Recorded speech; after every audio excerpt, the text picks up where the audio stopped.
Let's speak to former Israeli Prime Minister Naftali Bennett. Good to talk to you, and you're in Bat Yam as well, so I believe you were also under the siren alert as well, but it's good to talk to you now. You've been a critic of Mr. Netanyahu in the past, but what do you think of this wave of Israeli action in the last few days? What is the end game here? The end game is Iran without nuclear weapons, without a nuclear program, without ballistic missiles, peaceful Iran that goes on with its own business, and a peaceful Israel, and a peaceful Middle East. Now, the IAEA says that nuclear sites should not be targeted ever, but we are seeing that nuclear infrastructure in Iran is being targeted by Israel. Many people are concerned about that. Does that trouble you, Mr. Bennett? Well, you know, Iran is at the very last moment. We've been warning for ages, and right now Iran has acquired enough highly enriched uranium at 60% enrichment to build 10 bombs, but they have not yet developed those bombs. So we're at the very last moment preventing them from that. The world would be a nightmare, a nuclear nightmare, if Iran would be allowed to move forward, because right away Turkey would acquire nuclear weapons, Iraq, Egypt, the Saudis. You'd have the craziest region in the world, the Middle East, full of nuclear weapons. That would be a huge menace for the world. Israel's preventing it. We're doing the tough job. We're paying the price, but we understand that we have to do it.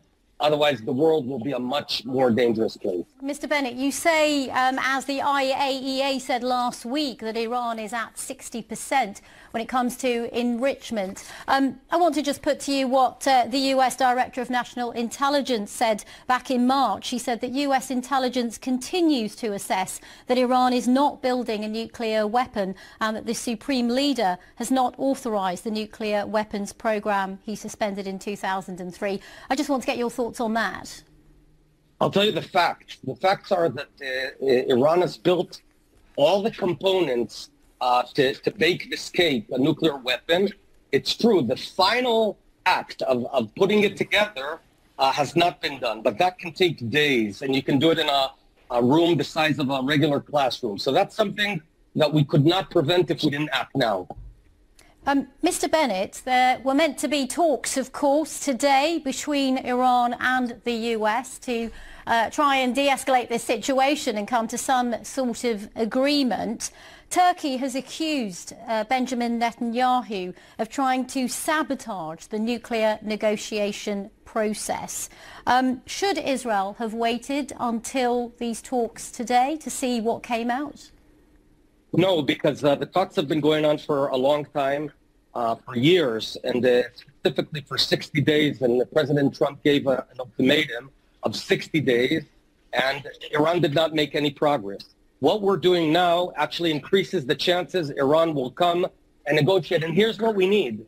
We want a deal also. We want a deal where Iran doesn't have nuclear weapons or the capacity to build them, and doesn't have ballistic missiles that can kill Israelis or Europeans or Americans. If, you know, this is tantamount to the year 1938. Imagine Czechoslovakia, instead of agreeing to the Munich Accords, it would have attacked the Nazi regime and destroyed its programs.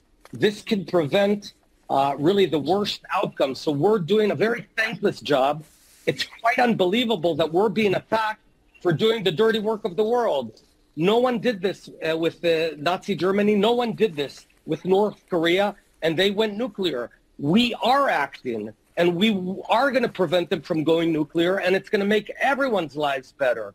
So all we're asking is to back us. Mr. Bennett, we're not asking anyone to fight our wars. Turkey's President Erdogan has also accused Israel of aiming to draw the entire region into the fire. Many of our viewers are deeply concerned about this escalation. Are you not worried, for example, what happens if a nuclear facility is hit? Quite the contrary. First of all, Erdogan, President Erdogan of Turkey, he's a nasty supporter of Muslim Brotherhood and Hamas. This guy has blood on his hands. He's a bad player. By no means should anyone look at him as a peaceful guy. He's part of the problem, not part of the solution.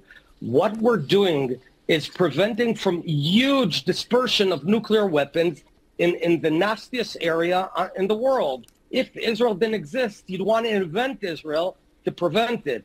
So we're not asking the UK to go bomb Iran for us. We're doing it. We're not asking the UK to pay the price. We're paying the price. The Israeli public is paying the price to make the whole world a better and safer place. What we are asking is give us your back. Have our back. That's very little that we're asking, but certainly don't attack us when we're the ones paying the price to make the world safe. Okay, former Israeli Prime Minister Naftali Bennett, thank you very much for sharing your thoughts on the situation, and do stay safe where you are in Bet Yam as well.